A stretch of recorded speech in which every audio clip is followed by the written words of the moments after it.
Sir, our client, Mr. Ferguson, of Ferguson and Muirhead, tea brokers of Mincing Lane, has made some inquiries from us concerning vampires. As our own business is confined entirely to machinery, and we do not operate in this field, we have advised Mr. Ferguson to consult you and lay the matter before you. We have not forgotten your brilliant success in the case of the Matilda Briggs. We are, sir, faithfully yours, Morrison and Dodd. The Matilda Briggs, Watson, was not the name of a young lady, said Holmes thoughtfully. It was a ship, but that is not the point at present. What do you know of vampires? Truly, it seems we have fallen into a Grimm's fairy tale. Reach forth your hand, Watson, and see what the letter V has to say upon the matter. I took down the volume to which he pointed. Holmes placed it upon his knees and began to turn the pages of his records, where notes of past cases were intermingled with all manner of information. Victor Lynch, the forger, a curious case that. Vittoria, the circus beauty, Vanderbilt, and the yeggman. Vigor, the Hammersmith wonder. Ah, the good old index never fails. But further, listen to this, Watson. Vampirism in Hungary, and again, vampirism in Transylvania. He leafed through the pages rapidly, but soon threw the volume down in disappointment. It is all rubbish, Watson. Pure, unmitigated rubbish. What are we to do with walking corpses who can only be kept in their graves by a stake through their hearts? It is sheer lunacy. But it is not necessary for a vampire to be a dead man, I remarked. A living person may also possess such a habit. I have read, for instance, of an old man who sucked the blood of the young in order to regain his youth. You are right, Watson. But can we really attach any serious importance to such tales? I fear we cannot take Mr. Ferguson seriously. However, it is possible that this second letter is from the man himself, and that it may shed some light upon the matter that troubles him. He took up the second letter, which had lain unopened upon the table. He began to read it with a smile, which, however, gradually gave way to an expression of intense interest and concentration. Having finished, he sank into a deep reverie. Then, with an effort of will, he returned to the present. Lamberley, where is that, Watson? In Sussex. Not so far, then. And Cheesemans. I know the district, Holmes. It is full of old houses named after the families who built them hundreds of years ago. Quite so. This letter, as I suspected, is from Robert Ferguson. He wishes to meet us. He handed the letter across to me. Dear Mr. Holmes, my agents have recommended you to me, but my business is so extraordinary and delicate that it is difficult even to speak of. It concerns a friend, on whose behalf I am acting. This gentleman married, some years ago, a lady from Peru, the daughter of a Peruvian merchant whom he met in connection with the import of nitrates. The lady was very beautiful, but the fact that she was a foreigner and of a different religion alienated the couple, so that in the end the husband's love grew cold, and he began to view his marriage as a mistake. He sensed traits in her character which he could neither accept nor explain. This was all the more distressing as she was, in all other ways, a devoted and excellent wife. We come now to the main point, of which I shall tell you more when we meet. I write this only to give you a general idea of the situation and to learn if the case interests you. The lady has begun to display certain peculiarities which stand in stark contrast to her usual bright and pleasant disposition. Her husband was married once before. By his first wife, he had a son. The boy is now 15 years of age, a most charming and affectionate lad, but unfortunately crippled by a tragic accident in childhood. Twice my friend's wife has set upon the poor boy without the slightest provocation. Once she struck him with a stick with such force that a great welt remained upon his arm. Yet this was a trifle compared to her conduct toward her own child, a lovely boy, not yet a year old. About a month ago, the nurse left the room for a few moments. A loud cry from the baby brought her racing back. Upon entering, she saw her mistress, the child's mother, leaning over the little one and, as it seemed, biting his neck. There was a small wound upon the throat, from which blood was flowing freely. The nurse was horrified and wished to call the father at once, but the lady begged her not to do so and gave her £5 for her silence. No explanation was offered. For the time being, the matter was dropped.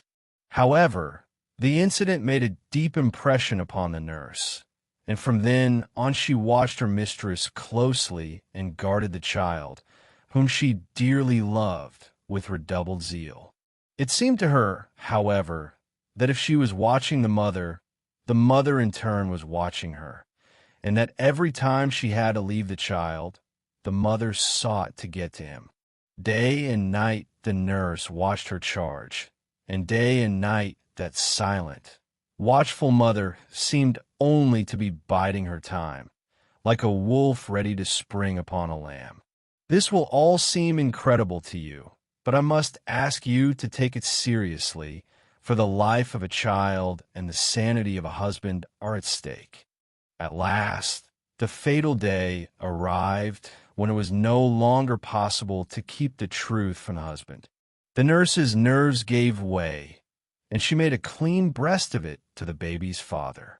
To him, it all seemed as wild and incredible as it must, no doubt, seem to you now. He knew his wife had always been a devoted spouse, and, save for those few outbursts against her stepson, a loving mother.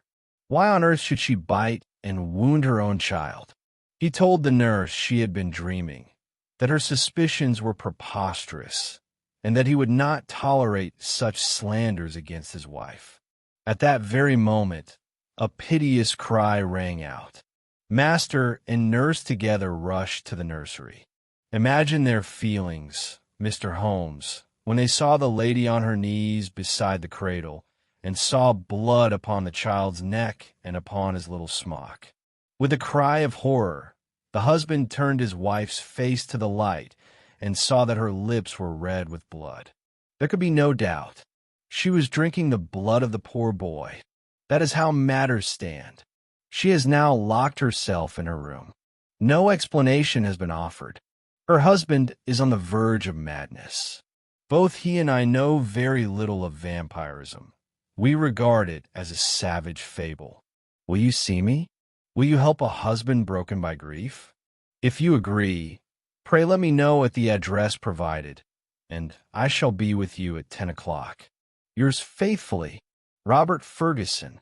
P.S. I met your friend Watson playing rugby near Richmond. That is, unfortunately, the only personal recommendation I can offer you. Rugby. Holmes looked at me thoughtfully. There, Watson, is that one grain of reality in an ocean of fantasy. Do you remember the man? I should think so, I replied. Bob Ferguson, the finest three-quarter Richmond ever had. He was a legend in his day. He was always a good-natured soul, but entirely devoid of imagination. If he writes such things, it means he has truly seen them with his own eyes. Curious, said Holmes. So our giant of the rugby field has been caught in the meshes of the mystical. Did you notice, Watson, how the tone of his letter changed? At first, he wrote on behalf of a friend, but by the end, pain and horror forced him to cast aside the mask. He is writing of his own wife and his own child. Holmes rose and walked to the window, gazing out at the desolate Baker Street. The case at first glance is utterly mad. A mother drinking the blood of her infant. But mark the detail which our friend Ferguson considers secondary. Her cruelty toward the elder son, the cripple. A stepmother who hates her stepson. that is as old as the world. A mother who harms her own babe? Therein lies a deep mystery. He turned sharply toward me. What do you think, Watson? Could poison be the cause of such behavior? Poison? But what has poison to do with it? I asked in surprise. The letter mentions Peru, a land of ancient Incas, strange rites, and rare plants. But no, that is too complex. My experience tells me that when one encounters the supernatural, one must seek the simplest and most earthly explanation. Vampires do not exist, Watson, but madness, revenge, and jealousy, they most certainly do. Holmes glanced at his watch. Mr. Ferguson promised to be here at 10 in the morning. We have time to prepare. Hand me that index once more. Let us see what other surprises the letter V might hold. He immersed himself in his reading again, muttering under his breath. Vittoria, the circus beauty, Vanderbilt, and the cracksman. All the pros of life. And I am convinced that behind the Sussex vampire lies a story that has nothing to do with the legends of Transylvania, but which may prove to be far more tragic. The bell rang. Heavy, resolute steps were heard upon the stairs. "And here is our sportsman," said Holmes, a glint of keen interest in his eyes. "Now we shall learn what is truly happening in the old house called Cheesemans." "I do indeed remember him," I said. Holmes looked at me thoughtfully and raised his head. "Be so good as to send him a telegram. Shall be happy to take up your case." "Why your case?" "We do not want him to think we are a refuge for the weak-minded. Naturally, the whole thing happened to himself. Send the telegram, and let us see what tomorrow morning brings."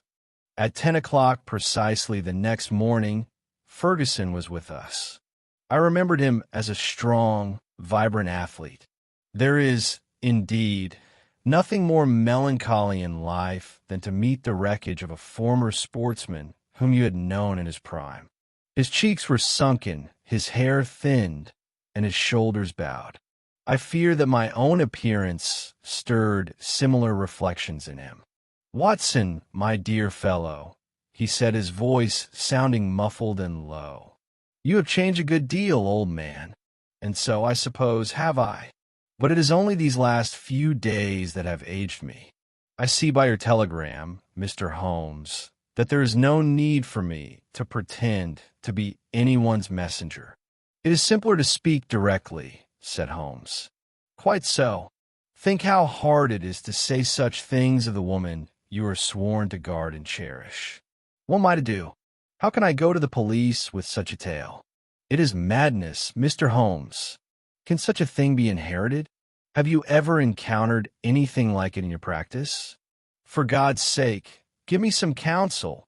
I am utterly overwhelmed." "That is only natural, Mr. Ferguson. Now, sit here, compose your thoughts, and give me a few clear answers. I am confident we shall find a solution. First, what measures have you taken? Is your wife still in the presence of the children?" "There was a terrible scene between us. She is an exceptionally loving woman, Mr. Holmes. If ever a wife loved her husband with all her heart and soul, it is she. She was struck to the heart that I had discovered her ghastly, her monstrous secret. She would not even speak. She answered nothing to all my reproaches, but merely looked at me with a wild, despairing gaze. Then she rushed to her room and locked herself in. Since then, she refuses to see me. She has with her a servant who was in her service even before her marriage, a girl named Dolores. She is more of a friend than a maid. She brings her food. Then the child is in no immediate danger. Mrs. Mason, the nurse, has declared she will not leave him day or night. She is entirely to be trusted. I fear more for poor little Jack. As I wrote to you, she has already set upon him twice. But she never bit him. No, she beat him. And that is all the more terrible because Jack is a poor, gentle little cripple. Ferguson's features softened as he spoke of his boy. One would think his misfortune might touch any heart, a fallen childhood and a broken spine. But he has a heart of gold, a truly loving soul. Holmes took Ferguson's letter from the previous day and read it once more. Who else lives in your house, Mr. Ferguson? 2 servants, who have been with us only a short time. Also Michael, the groom.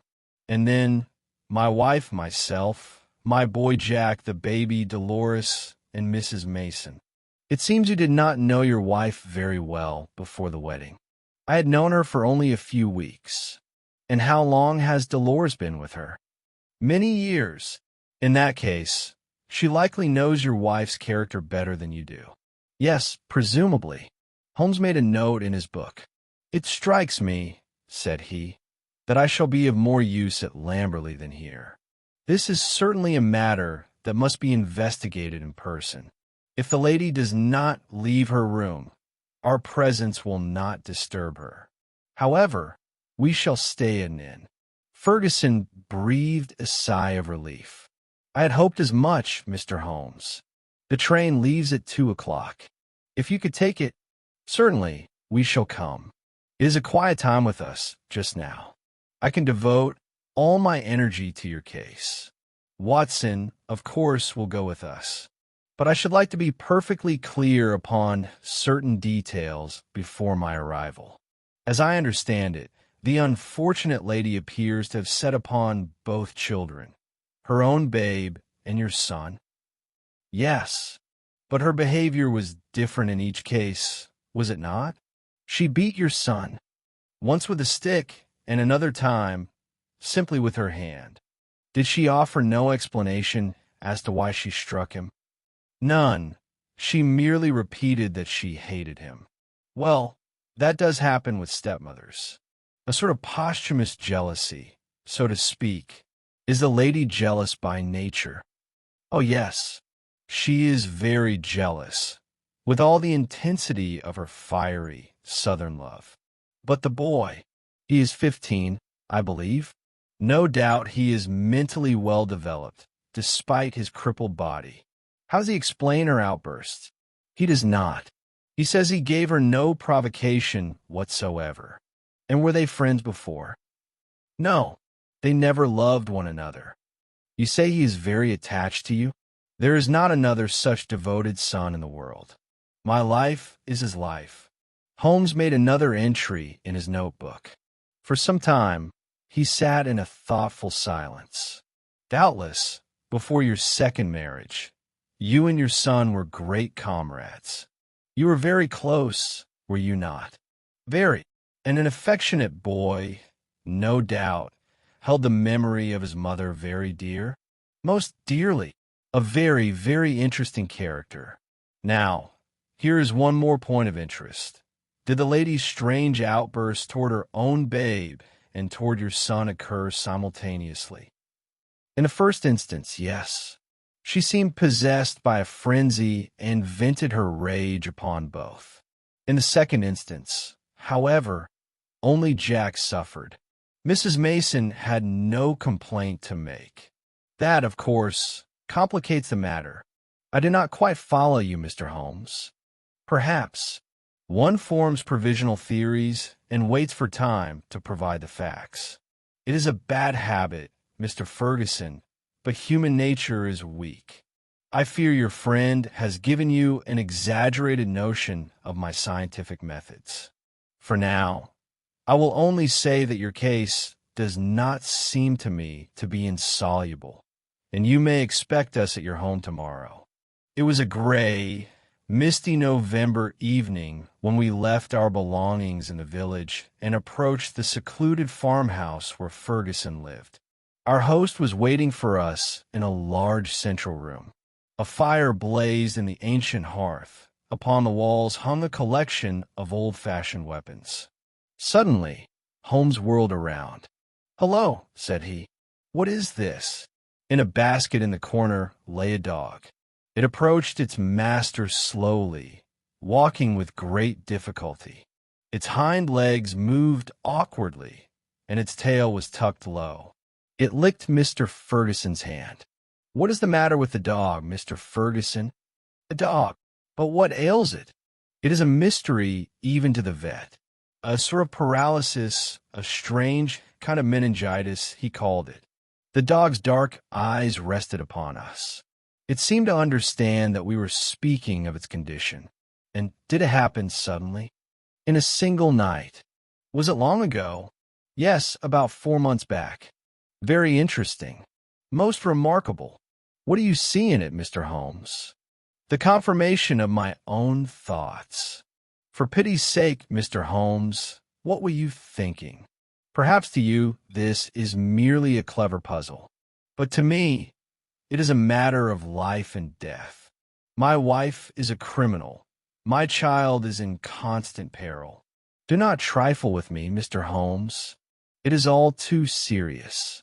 He was trembling all over. Holmes took him kindly by the arm. "I fear it will be very hard for you, however the mystery is solved," said he. "I would spare you if it were in my power.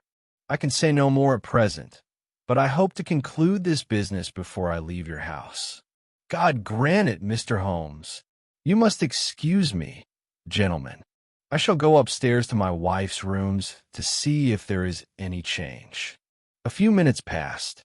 When our host returned, it was easy to read from his darkened face that matters remained as they were.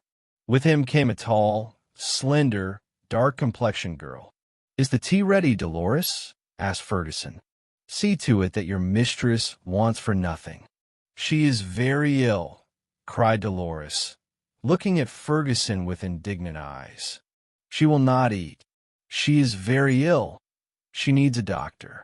I am afraid to stay with her without a doctor." Ferguson looked at me questioningly. "I should be very happy to be of service. Would the lady be willing to see Dr. Watson?" "I shall not even ask her. She needs a doctor. Come with me." "I am coming." I followed the girl, who led me anxiously through a maze of winding corridors. We came to a massive, iron-clamped door. Looking at it, I thought that it would be no easy task for Ferguson to enter his wife's rooms by force. The girl took a key from her pocket, and the heavy oak frame creaked on its hinges. I entered, and she quickly locked the door behind me. There was no doubt that the woman lying on the bed was gripped by a high fever. She appeared to be semi-conscious, but when I entered, she raised her beautiful, haggard eyes to mine. Seeing a stranger, she seemed to grow calmer and sank back onto the pillows. I approached her and spoke a few reassuring words. She did not move while I felt her pulse and took her temperature. It was my impression that her illness was caused by a profound nervous shock. She has lain so for a day, 2 days. "I fear that she will die," said the maid. The woman turned her flushed, handsome face toward me. "Where is my husband?" "He is downstairs and wishes to see you." "I will not see him. I will not." She seemed to be wandering in her mind. An evil spirit. Oh, what am I to do with that devil? "Can I help you in any way?" "No, no one can help me. It is all over. All is lost. Whatever I do, all is lost." This woman had a strange fancy. I could in no way imagine dear old Bob Ferguson as a devil. "Your husband loves you dearly," I said. "He is deeply grieved by what has happened." She fixed her eyes on me once more. "He loves me. Yes, but do I not love him? I am sacrificing myself so as not to break his heart. That is how I love him. And yet he could say such things of me. He is deeply unhappy, but he cannot understand." "He cannot understand? But he should have believed. Will you not see him?" I asked again. "No, no. I cannot forget his terrible words, nor his look. I do not wish to see him. And now go. There is nothing you can do for me. Tell him only one thing. I want to see my child. I have a right to that. That is the only thing I have to say to him." She turned her head to the wall and said no more. I returned downstairs to the room where Holmes and Ferguson sat by the fire. Ferguson listened gloomily to my account of the visit to his wife. "How can I send the child to her?" he asked. "How do I know that this strange impulse will not seize her again? How can I forget that I saw the blood upon her lips?" He shuddered. "The child is safe with Mrs. Mason, and there he must remain." An elegant maid served us tea. As she moved about, the door opened once more, and a boy entered the room. He had a pale face, flaxen hair, and bright blue eyes which flashed with excitement and joy as they rested upon his father. He ran to him and embraced him with a burst of affection like that of a loving woman. "Oh, Daddy," he cried, "I didn't know you were here already. I should have gone to meet you. I am so glad to see you." Ferguson gently released himself from the embrace, which seemed to embarrass him slightly. "I came back early, my dear boy," he said, kindly stroking the lad's fair head, "because my friends, Mr. Holmes and Dr. Watson, have kindly agreed to come here and spend the evening with us." "Is that the Mr. Holmes, the detective?" "Yes." The boy looked at us very intently, and, as it seemed to me, with little friendliness. "And your other son?" asked Holmes. "Might we not make the acquaintance of the baby?" "Ask Mrs. Mason to bring the baby here," said Ferguson. The boy left the room. Presently he returned, followed by a tall, thin woman with a lovely infant in her arms. Ferguson took the dark-eyed, golden-haired boy and kissed him tenderly. "I cannot understand how anyone could wish to hurt him," he murmured, glancing at the small red mark on the child's neck. I happened to look at Holmes and saw an expression of extraordinary tension upon his face. His features seemed carved out of ivory, and his eyes, which had been fixed upon father and son, were now curiously studying something on the other side of the room. Following his gaze, I could only see that he was looking through the window at the melancholy, sodden garden. Although the shutters half closed the window and obscured the view, there was no doubt that it was the window that held my friend's entire attention. Then he smiled and turned his eyes back to the child. Upon the tender neck was a small, bright red spot. Without a word, Holmes examined it closely. He took the child's little hand. "Good evening, little man. You have made a strange start in life. I should like to have a word with you alone, nurse." He took Mrs. Mason aside and spoke to her earnestly. I caught only his final words.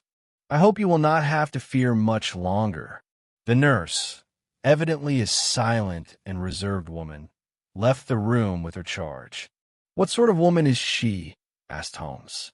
"She is not very sociable, as you see, but she has a heart of gold. She adores the child. Do you like her, Jackie?" Holmes turned suddenly to the boy, whose expressive face darkened. He shook his head. "Jackie is very strict," smiled Ferguson, putting his arm around his son. "Fortunately, I am one of those he cares for." The boy pressed close to his father. "Go now, little Jackie," said Ferguson. He followed the boy with loving eyes until he vanished behind the door. "Now I feel, Mr. Holmes," said he, "that I have troubled you in vain. What can you do in all this? From your point of view, it is likely an exceptionally complex and delicate matter." "Undoubtedly," said my friend, "but complexity has never deterred me. In fact, I solved the case before we left my rooms. It only remained for me to support my conclusions with observation." Ferguson passed his hand over his brow. "For God's sake, Mr. Holmes," he said hoarsely, "if you see the truth in all this horror, why do you remain silent?" "What am I to do?" "Naturally, I must explain, but would you allow me to proceed in my own way? Tell me, Watson, is Lady Ferguson in a condition to receive us?" "She is ill, but conscious." "Good. We can only clear this matter up in her presence. Let us go to her." "But she does not wish to see me," cried Ferguson. "Nay, she does wish it," Holmes asserted confidently. He scribbled a few lines upon a piece of paper. "Watson, you have been there already. Would you mind taking this note to the lady?" I went upstairs once more and handed the note to Dolores, who cautiously opened the door. I heard a cry from within, a cry of joy and amazement. Dolores looked out. "She agrees. Let them come," she said. I called Ferguson and Holmes. When we entered, Ferguson took a step toward his wife, but she, rising in her bed, stretched out her hands as if to ward him off. He sank into a chair. Holmes sat beside him. The lady watched him with wide, astonished eyes. "I think we could dispense with Dolores," said Holmes. "Oh, certainly, if you prefer her to stay. I see no objection. Now, Mr. Ferguson, I am a man of business, and my methods are short and direct. A quick operation is the least painful. Let me begin with what is pleasant. Your wife is a most noble woman." Ferguson sprang up with a cry of joy.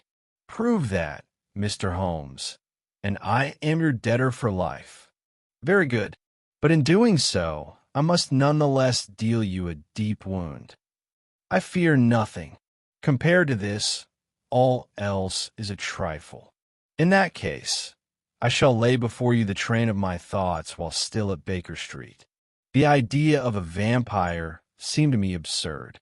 Such things do not happen in the criminal practice of England. And yet, your observation was perfectly accurate. You saw her rise from the cradle, and there was blood upon her lips. Yes, but have you never heard that a bleeding wound is sucked for another reason, not at all with the intent of drinking blood? Have you never heard of the English queen who sucked such a wound to draw out the poison? Poison, a South American household. My instinct felt the presence of poisoned weapons among your collection even before my eyes saw them. Of course, the poison might have been of another origin, but so it happened this time. When I saw the empty phial behind the small bird bough, I was not surprised. If one pricks a child with such an arrow, dipped in curare or some other devilish venom, he will surely die unless the wound is sucked. And the dog? It was only natural. If one wished to test a poison, one would first try its effect upon a dog. I did not foresee that, but it greatly strengthened my suspicions. Do you understand? Your wife feared and watched, and indeed, she caught the moment and saved her child's life. She did not dare tell you the truth, for she knew how you loved your elder son, and she did not wish to break your heart. Jackie, I'll watch him while you're fondling the baby. His face was clearly reflected in the glass of the window.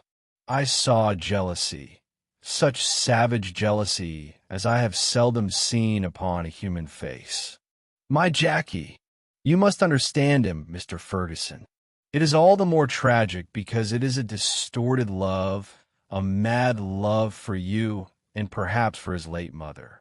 Jackie's whole soul is filled with hatred for this lovely child, whose beauty and health are such a striking contrast to his own weakness. My God, but it is incredible. Have I told the truth, madam? The lady was sobbing, her head buried in the pillows. Now she turned to her husband. How can I tell you all this, Bob? I felt what a blow it would be to you. I preferred to remain silent and wait, hoping you would learn it in some other way than from me. When this gentleman, who appears to be a powerful magician, wrote that he knew all, I was overjoyed. I think a year's voyage upon a ship would have a most excellent effect upon Jackie, said Holmes, rising from his chair. One point is cleared up, madam. We quite understand what moved you to strike Jackie. A mother's patience has its limits. But how did you dare leave the child these last 2 days? I told Mrs. Mason. She knows. Quite so. As I thought. I think it is time for us to go, Holmes whispered, and we stole quietly from the room. Ferguson stood by the bed, almost gasping for breath. "We will leave the rest to them. I have only one more note regarding this case. It is the letter which Holmes wrote to the firm that had brought its strange client to his attention. It runs thus: Baker Street, November 21st. Vampires.